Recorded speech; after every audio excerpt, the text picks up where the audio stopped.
আমি প্ৰত্যেকটো স্কুটিৰ আমি কষ্ট চাইছিলোঁ কিমান কৈছিল 50,000 and above.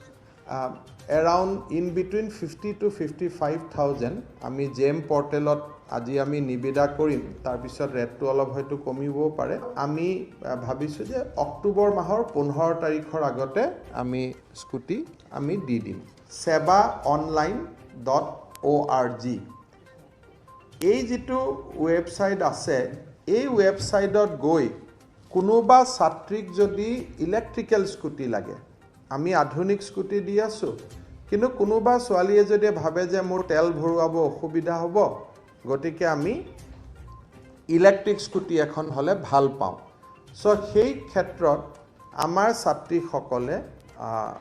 এপ্লিকেশন কৰিব পাৰিব সেই ওয়েবসাইটটোত গৈ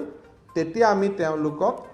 সৌৰ শক্তি চালিত ঠিক নহয় সোলাৰ নহব ইলেক্ট্ৰিক যেটো বিদ্যুৎ শক্তি চালিত আমি স্কুটি একোখন আমি দিব পাৰিম